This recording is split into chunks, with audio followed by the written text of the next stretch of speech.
We live on a placid island of ignorance, in the midst of black seas of infinity, and it was not meant that we should voyage far.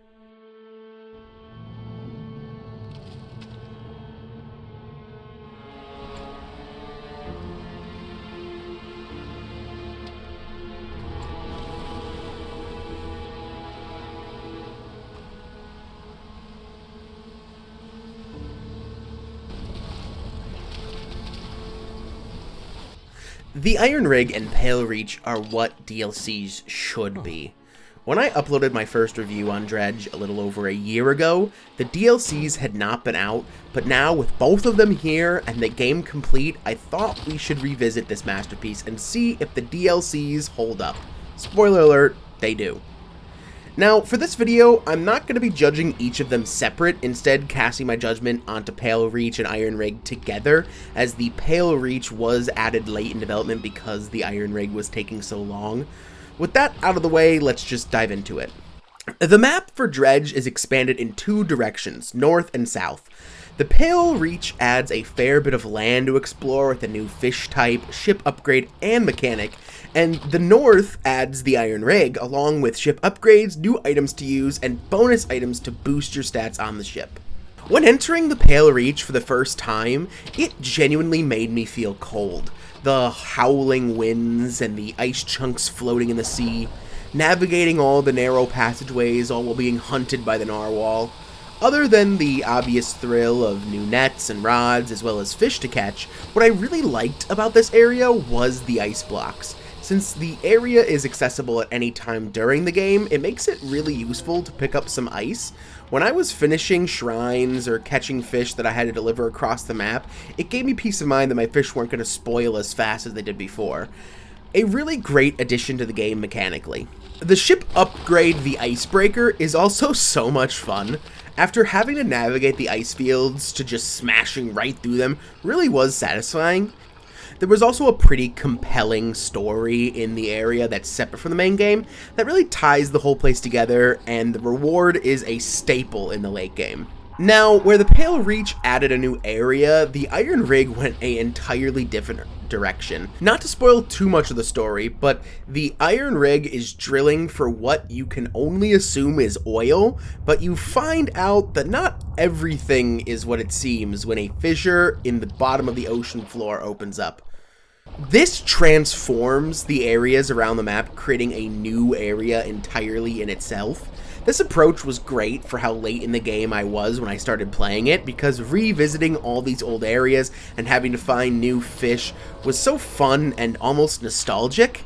Now the ooze that seeps out of the depths not only adds new fish variants, but also creates panic. The ooze can get on your ship and turn normal fish into aberrations, and if you get your panic high enough, they will start to attack you. Eventually, all areas are transformed into the black ooze areas, but to catch these new fish, you need new gear. Something also sank all the cargo ships for building the Iron Rig, so scattered on the map are these crates that you can dredge up, and these are the basis for all the upgrades you can get at the rig. Now, what really makes this DLC top-notch is there are so many cool and unique upgrades. Once you build the forge, lab, and factory, you get access to so much fun stuff. A stronger light for the night, your banish ritual gets a wider radius, and my personal favorite is the spyglass that allows you to mark fishing locations on the map. In my initial review, I criticized the game for not having a journal or markable map, and there was a small update right after that added waypoints or points of interest to the map, but now with the Iron Rig, you can mark all fish spawning locations. Personally, I didn't have the time or resolve to mark every location, but the ones I did were so useful. Being able to leave an area and come back and just check the map to see where the specific fish are is such a quality of life upgrade that this game really needed. The new equipment isn't much different from the base game except for the ability to catch these new fish, and you have to craft them now with these new crates, but when you get to level 2, you get access to the pots and nets that aren't used for fish, no. They are used for dredged up material. And this is so useful that it begs the question, why wasn't this in the base game already? The big upgrade though is the new trawl net, or should I say trawl pump? This pump allows you to clean up the ocean, to save the ducklings from the oil spills, as well as get crafting materials for later in the game. But boy, did this scratch the itch in my brain the right way. There was no achievement or even incentive to clean up the oil spills, but the satisfaction it gave me to clean the area was fantastic. It made me feel like I was back playing Mario Sunshine, and I feel like this portion was made specifically for me. The second upgradable area are the stat improvements. These are nice as they only take up one hull slot and give you a pretty good return as well as stacking, but I honestly didn't see them as a priority, just a nice little bonus. But I'm sure there'll be someone out there that'll make an insane build by installing 73 reverse gear routers and being able to backwards long jump right into Cthulhu's mouth. And last but not least is the final hull upgrade. Just an amazing improvement all around. This game, I feel like, could add 30 more of these and I'd never get bored. Hell, make it online and free to play with a battle pass and I'd play the game for 90 more years. Don't actually do that. That would really suck. Please developers, I'm joking. This is a joke. Please believe me. Now, because you knew it was coming, my gripes. If I'm being honest, it still feels like the game needs more. There are still large portions of the map to the east and west that are barren, and it just feels like it's begging for more content. But I don't think that's gonna happen. I like that they were trying new things with the fish minigame, but the spinning opening doors feels like it should have been in the base game, not exclusive to the DLC, to really justify being there. I think they could have done a lot more also with how to catch the fish and those minigames, but that's more of a nitpick than a complaint. And finally, it's grindy. I was going for the 100% all fish and aberrations, and by the time I got to the Iron Rig, money really wasn't an issue, but collecting the fish and bringing them back from across the map would be impossible without this fast boat that I had and ice. And a few times, other than the aberrations, I was in and out of an area in just a few minutes, and I feel like there should have been more pursuits. Maybe a book or two also thrown in there to read, and maybe change the area in meaningful ways rather than just generic black goo. Like, imagine the monster from the Gale Cliffs can now leave his allotted area and patrol the whole region until all the ooze was cleaned up. So of course you can keep the ooze, but if you want to get it back to how it was, an easier way, you gotta clean it all up. Or the crack in the Stellar Basin expands due to the fissure, and the crack at the bottom can reach its tentacles out farther.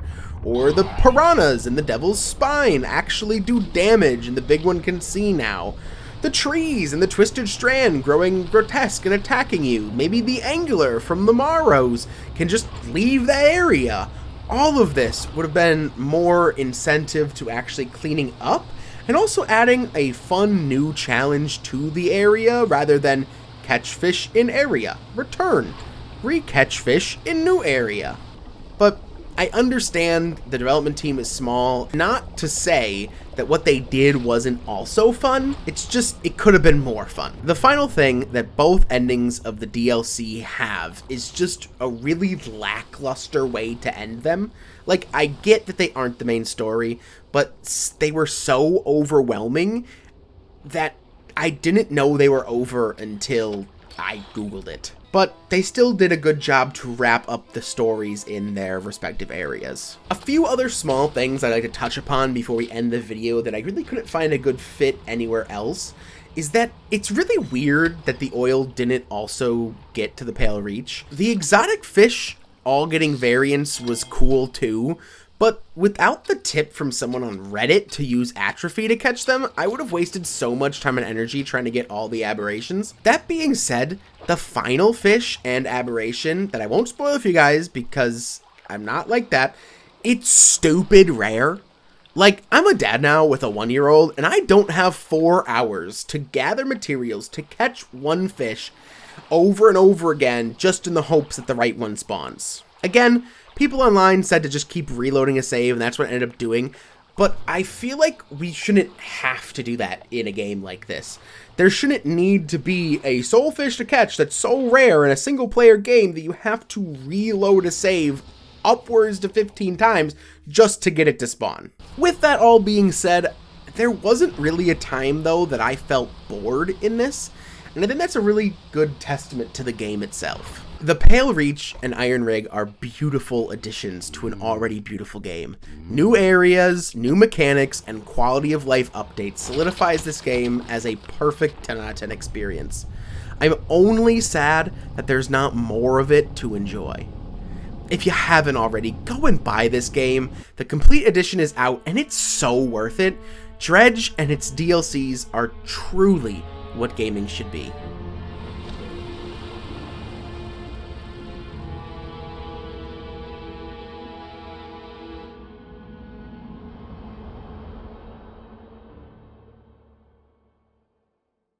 Thank you guys for sticking around to the end of the video. I hope you like this kind of game review or video essay-like content because I like making it for you guys. If you have any suggestions for any other games that I should review like this, please let me know down in the comments, and expect a Return of the Obra Dinn video to be out soon. I'm really excited for the future, and I'm glad you guys are along for the ride with me. Have an actually great day.